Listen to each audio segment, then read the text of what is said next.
Telugu Desam party సుదీర్ఘ ప్రస్థానంలో ఎంతో మంది కార్యకర్తలు ప్రాణత్యాగాలు చేశారు. అలా త్యాగాలు చేసిన వారి పిల్లలు రోడ్డున పడకూడదనే ఉద్దేశంతోనే ఎన్టీఆర్ స్కూళ్లు నెలకొల్పడం జరిగింది.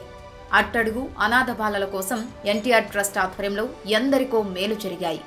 ఎన్టీఆర్ ఆదర్శ భావాలు స్ఫూర్తిని కొనసాగిస్తూ ఎన్టీఆర్ ట్రస్ట్ ఎంతో ముందుకు వెళ్తోంది. మరింత ఉధృతంగా ఎన్టీఆర్ ట్రస్ట్ ద్వారా అందిస్తున్న సేవలు రికార్డు స్థాయిలో పేదలకు సేవలు అందిస్తున్నాయి. అట్టడుగు వర్గాల పిల్లలకు ఆత్మవిశ్వాసం కల్పించడంతో పాటు వారు మరింత పట్టుదలతో ఉన్నత స్థాయికి ఎదిగేలా ఎన్టీఆర్ ట్రస్ట్ తోడ్పాటునందిస్తోంది.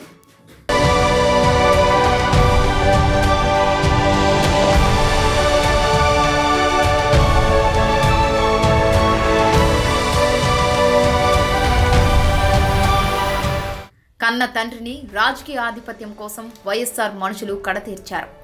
ఏ పాపం తెలియని చిన్నారులకు రాజకీయాలే శాపమయ్యాయి. కష్టకాలంలో ఆ చిన్నారులని అక్కును చేర్చుకొని తెలుగుదేశం పార్టీ ఓదార్చింది.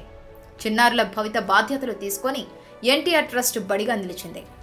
కురుబవాండ్లపల్లికి చెందిన టీడీపీ కార్యకర్త మదన్ మోహన్ను 2004లో అప్పటి కాంగ్రెస్ నాయకులు దారుణంగా హత్య చేశారు.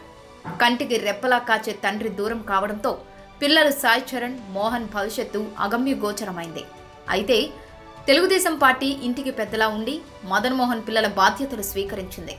ఎన్టీఆర్ స్కూల్ ద్వారా సాయి చరణ్కు ఇంటర్ వరకు ఉచితంగా విద్య, వసతి కల్పించి చదివించారు. బీటెక్ పూర్తి చేయడానికి కూడా టీడీపీ సహకారం అందించింది. మదన్ మోహన్ చిన్న కుమారుడు మోహన్ కూడా ఎన్టీఆర్ స్కూల్లోనే ఇంటర్ పూర్తి చేసి ఎంబీఏ చదివాడు. ప్రస్తుతం మోహన్ కూడా బెంగళూరులో జాబ్ చేస్తున్నాడు. తమను తల్లిదండ్రుల పెంచి పెద్ద చేసి చదివించిన తెలుగుదేశం పార్టీకి రుణపడి ఉంటామని అన్నదమ్ములు సాయి చరణ్, మోహన్ చెబుతున్నారు.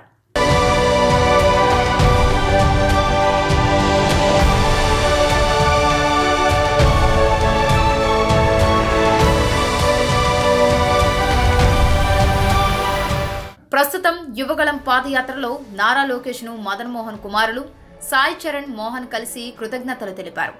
ప్రయోజకులైన సాయి చరణ్, మోహన్లను నారా లోకేష్ అభినందించారు. రాజకీయ ప్రత్యర్థులు ఆధిపత్యం కోసం విధ్వంసం, హత్యలని నమ్ముకున్నారు.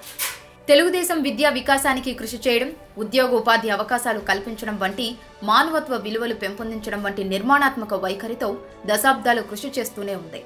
మొక్కని కొట్టడం ఒక్క నిమిషం పని. ఇదే పని నాడు వైఎస్ఆర్, నేడు ఆయన తనయుడు జగన్ చేస్తున్నారు. మొక్కలు నాటి చెట్లుగా ఎదిగేలా కృషి చేసి వాటి ఫలాలు జనాలు పొందేలా చేయడం తెలుగుదేశం ఆవిర్భావం నుంచి పాటిస్తున్న విలువలు. దీనికి నిదర్శనం వేల మంది సాయి చరణ్, మోహన్లు ప్రతి చోట మనకి విద్యా విజ్ఞానంతో ప్రయోజకులై జీవితంలో విజేతలుగా మనల్ని పలకరిస్తూనే ఉంటారు. తెలుగుదేశం దార్శనికత, దాతృత్వం, గొప్పతనాన్ని చాటి చెబుతూనే ఉంటారు.